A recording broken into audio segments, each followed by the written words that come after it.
Há 40 anos chegava ao Brasil um carro mais casca-grossa que um trator, mais econômico que uma mobilete e que, se tiver uma escada no teto, se torna mais rápido que um esportivo de luxo.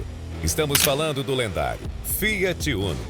Bom, brincadeiras à parte, hoje vamos embarcar nessa viagem nostálgica para conhecer a fascinante história do Fiat Uno no Brasil, que, mesmo tendo sido lançado em 1984, até hoje se apresenta como uma ótima opção de carro barato, econômico e durável. Você sabia que recentemente um exemplar raríssimo, praticamente 0 km, foi vendido por mais de R$100 mil? E que um carro derivado do Uno esteve envolvido no impeachment de um presidente? Mas que ele teve uma versão sedã, você sabia, não é? Não? Então prepare-se, porque vamos passear pela história do Fiat Uno, desde a sua apresentação mundial até o último dia de sua produção em solo brasileiro. Vamos nessa?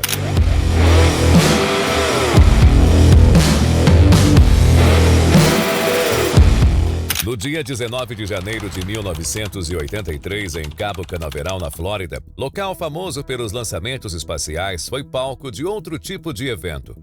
No lugar dos foguetes, a estrela era o Fiat Uno, o automóvel que tinha a missão de ser o primeiro carro mundial da marca Fiat.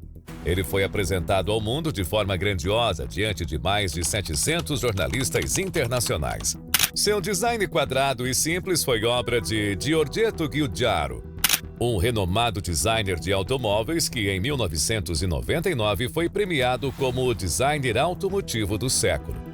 Entre suas criações icônicas estão o Maserati Bora, o Lotus Esprit e o DeLorean DMC-12. Sim, o carro do filme De Volta para o Futuro foi desenhado pelo mesmo gênio por trás do Fiat Uno.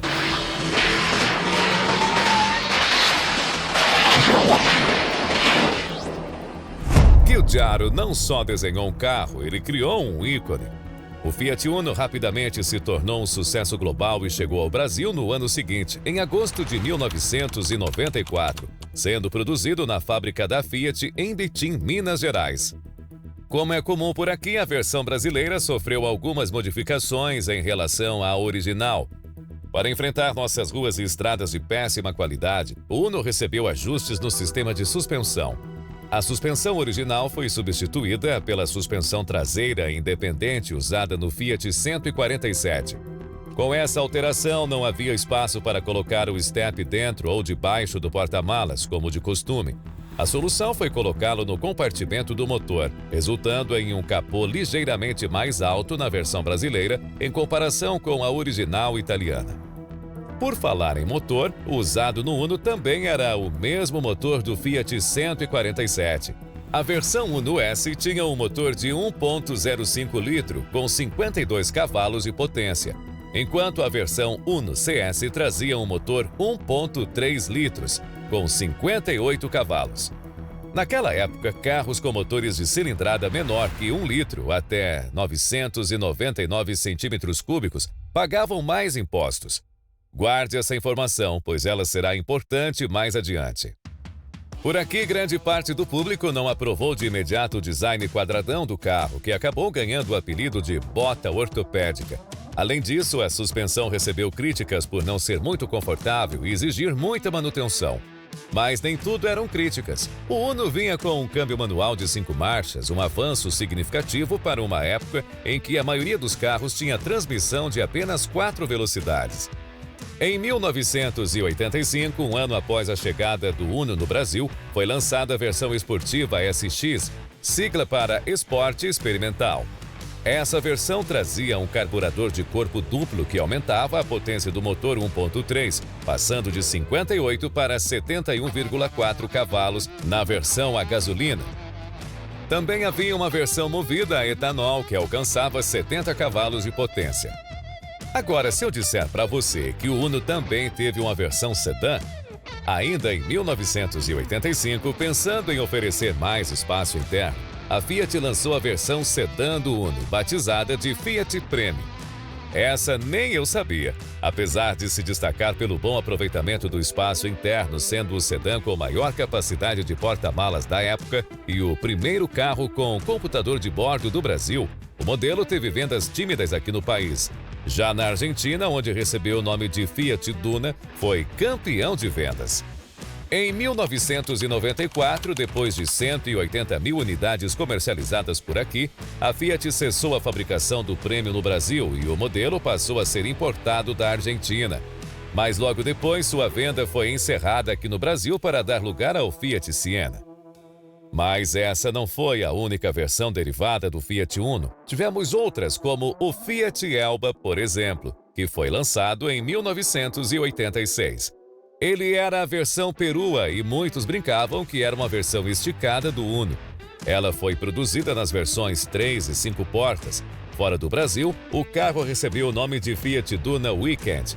Ele foi produzido por aqui até 1996 e depois de mais de 104 mil unidades vendidas em solo brasileiro, ele foi substituído pelo Palio Weekend.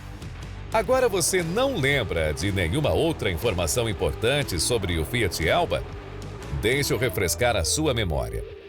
O Fiat Elba ganhou notoriedade em 1992 durante o escândalo político que resultou na renúncia do então presidente Fernando Collor de Mello. Collor foi acusado de ter adquirido um Fiat Elba com recursos de origem duvidosa, o que se tornou um símbolo das denúncias de corrupção contra seu governo. Esse episódio ficou tão marcante que até hoje a Elba é lembrada não apenas como um carro popular, mas também como um ícone de um dos maiores escândalos políticos da história do Brasil.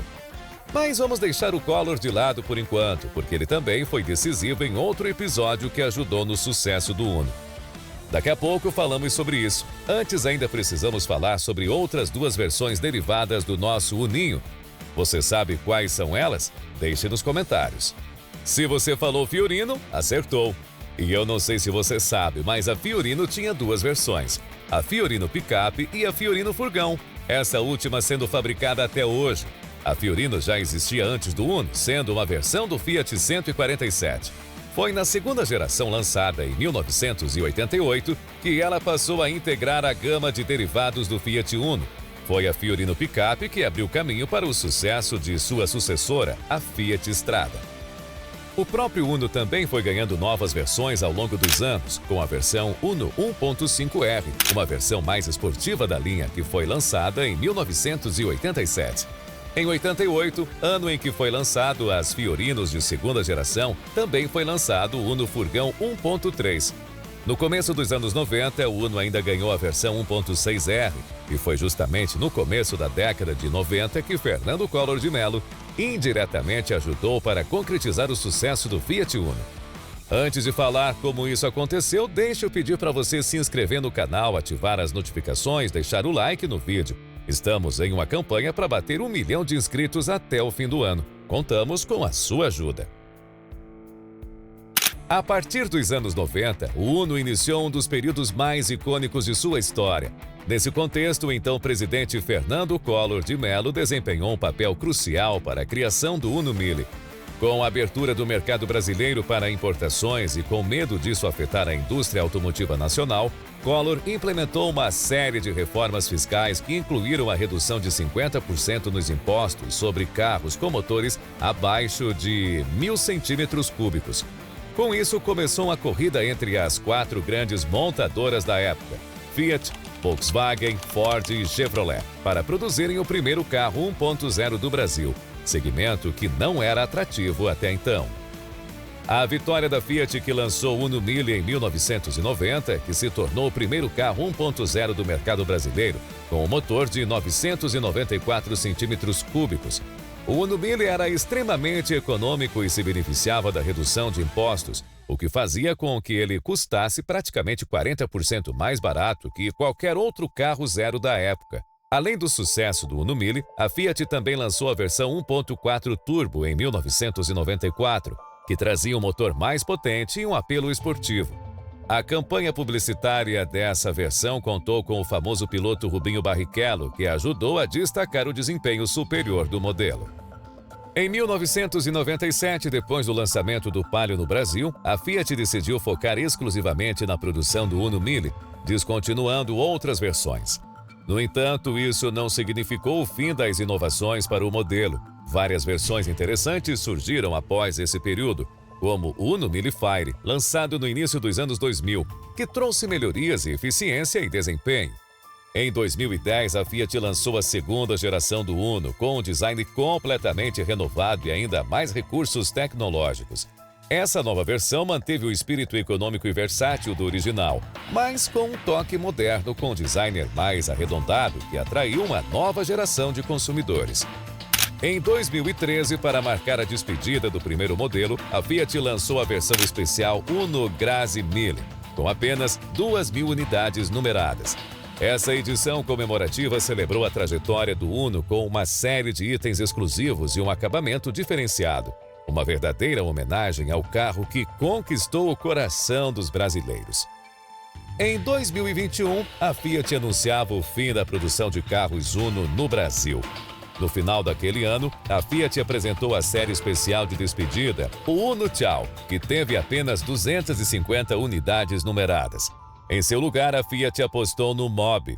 Para os fãs do Fiat Uno, resta a esperança de que ele ressurja no final desta década ou no início da próxima, como um carro elétrico popular e acessível.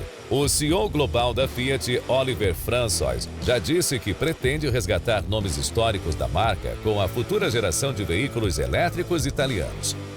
Ao longo de sua história, o Fiat Uno vendeu mais de 3,6 milhões de unidades no Brasil, solidificando sua posição como um dos carros mais queridos e icônicos do país.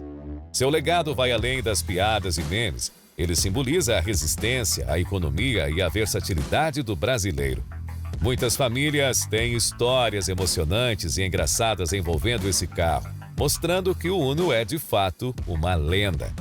Bom, agora me responda, você tem alguma história legal com o Fiat Uno? Deixa pra gente nos comentários e aproveite para deixar o seu like e se inscrever em nosso canal. Nós separamos esses 2 outros vídeos para você. Escolha um deles e nos veremos lá. Um grande abraço, fique com Deus e até a próxima!